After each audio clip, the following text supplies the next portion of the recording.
Bienvenidos, bienvenidas a Maldita Narrativa, tu podcast de comunicación para la marca personal, la marca corporativa, estrategias de negocios, estructuras narrativas y storytelling. Estos días he hablado de la extraña obligación de responder bien o estoy bien cuando alguien te pregunta cómo estás. Y en este capítulo de hoy voy a cerrar este tema con la tercera parte. Y es que, fíjate, hay una consecuencia de todo esto que me parece especialmente interesante. No tiene que ver con la educación, ni con la cortesía, ni siquiera con la sinceridad. Tiene que ver con la atención. Preguntar ¿cómo estás? Es fácil. Lo verdaderamente difícil es hacerse responsable de la respuesta. Quizá por eso hemos aprendido a formular la pregunta de manera casi automática. Es una solución elegante. Nos permite demostrar interés sin asumir necesariamente todo lo que implica interesarse de verdad.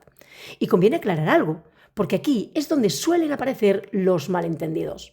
No estoy diciendo que debamos convertir cada saludo en una sesión de terapia. Sería absurdo, ridículo, incongruente. Hay conversaciones que duran 30 segundos y relaciones que no necesitan una intimidad mayor. Los rituales también cumplen una función. Nos permiten convivir sin exigir una implicación emocional permanente. La cuestión es otra.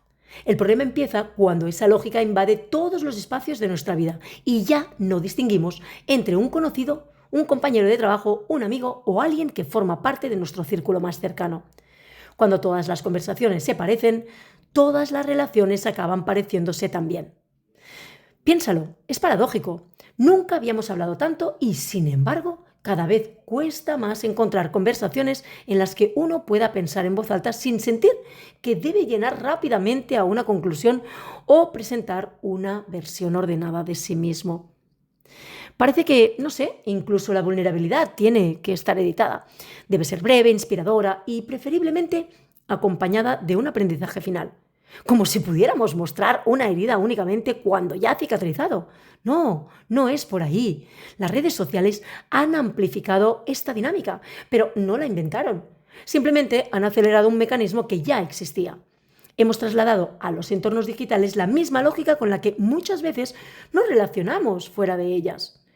Publicamos que estamos a tope, agradecidos, felices, aprendiendo, y cuando contamos algo difícil, solemos hacerlo una vez que el episodio ya ha terminado.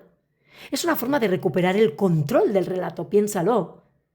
Mientras la historia está ocurriendo, rara vez resulta, rara vez alguien lo cuenta mientras está ocurriendo, fíjate, porque mientras la historia está ocurriendo, resulta mucho más difícil narrarla. Por lo tanto, no conozco a casi nadie que lo cuente mientras estamos jodidos. Y me incluyo. Eso también explica por qué, desconfiamos tanto de la incertidumbre.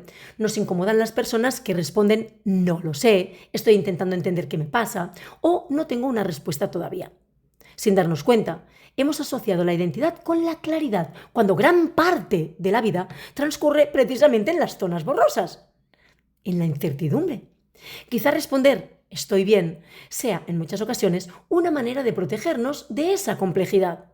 Una palabra sirve para cerrar una puerta antes de que alguien entre demasiado. Y eso no siempre es un error. Todos necesitamos fronteras, por supuesto. No estamos obligados a compartir nuestra intimidad con cualquiera. La diferencia está en que una frontera es una decisión. Una armadura acaba convirtiéndose en una forma de habitar el mundo. Fijaos que hay personas que llevan tanto tiempo diciendo que están bien, que ya no saben identificar qué sienten. No porque sean poco introspectivas, sino porque han entrenado durante años y años una versión funcional de sí mismas. Han aprendido a responder antes de escucharse. Es un fenómeno conocido en psicología que cuando repetimos una conducta durante mucho tiempo, deja de parecernos una elección y pasa a sentirse como parte de nuestra identidad. Y aquí aparece una pregunta que, para mí, personalmente, me parece mucho más interesante que ¿cómo estás? La pregunta sería, ¿cuándo fue la última vez que alguien esperó de verdad tu respuesta? Fíjate, piénsalo en un momento. No una respuesta brillante, ni una respuesta optimista, ni tan siquiera una respuesta útil. Tu respuesta honesta, la sincera. Todos recordamos a alguna persona con la que el tiempo parecía ralentizarse, ¿verdad? Piénsalo un segundo, un instante.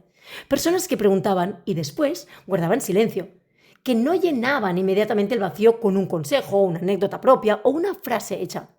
Personas cuya mayor habilidad no era hablar, sino crear un espacio donde uno podía ordenar lo que realmente pensaba mientras lo decía. Curiosamente, cuando recordamos esas conversaciones, casi nunca hablamos de las palabras exactas que utilizó la persona. Recordamos más bien cómo nos hizo sentir. Recordamos que por ese momento, durante un instante, no hizo falta resumirnos en una palabra, o en 2 o en 3. Y quizá esa sea una de las formas, más profundas de respeto que existen. Concederle a alguien el tiempo necesario para no reducir su experiencia a un titular. Porque vivimos obsesionados con simplificar. Simplificamos biografías, relaciones, debates, conflictos y personas. Necesitamos etiquetas porque el cerebro economiza energía. Clasificar es más barato que comprender, pero toda simplificación tiene un coste. Cuando convertimos a alguien en una palabra, dejamos fuera todo lo que esa palabra no alcanza a explicar.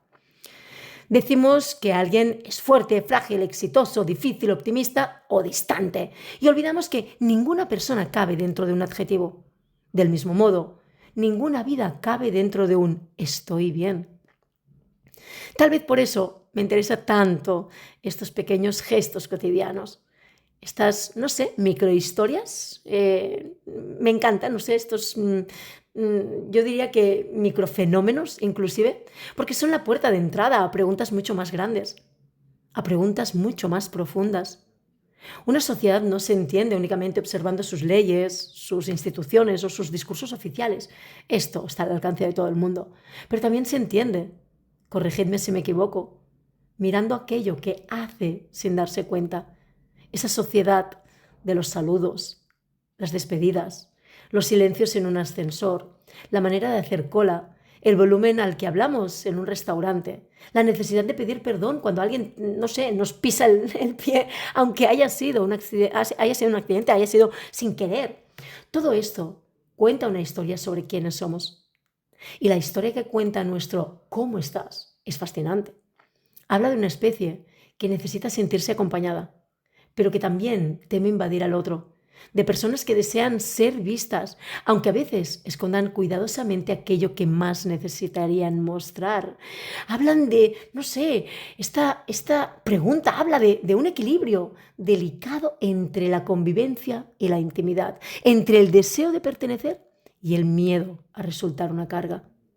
No creo que la solución consista en dejar de preguntar cómo está la gente, por supuestísimo, al contrario, creo que deberíamos seguir haciéndolo, pero quizá convendría recuperar de vez en cuando el significado de las palabras que pronunciamos, preguntar menos por costumbre y alguna vez más por curiosidad, responder menos por reflejo y alguna vez más por convicción. Y sobre todo, aprender a reconocer esos escasos momentos en los que alguien no nos está haciendo una pregunta de cortesía.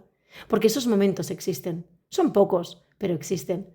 A veces aparecen en una conversación inesperada, en un paseo sin prisa, en una llamada a última hora o en una mesa que se alarga más de lo previsto. Son esos instantes en los que la pregunta deja de ser un ritual y se convierte en una invitación.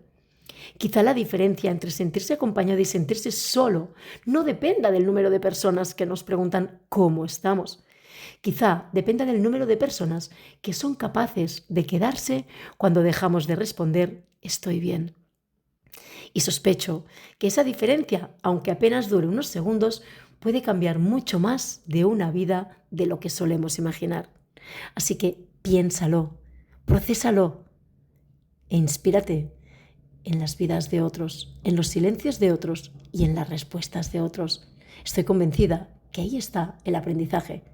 Gracias por escuchar esta tercera parte de este fenómeno, este microfenómeno en la sociedad actual sobre antropología y psicología del comportamiento humano. Soy Elia Guardiola, la anfitriona de este podcast, Maldita Narrativa, donde compartimos no solo parte del negocio, sino de las vidas humanas y de la calidad. Gracias y nos escuchamos en el próximo capítulo.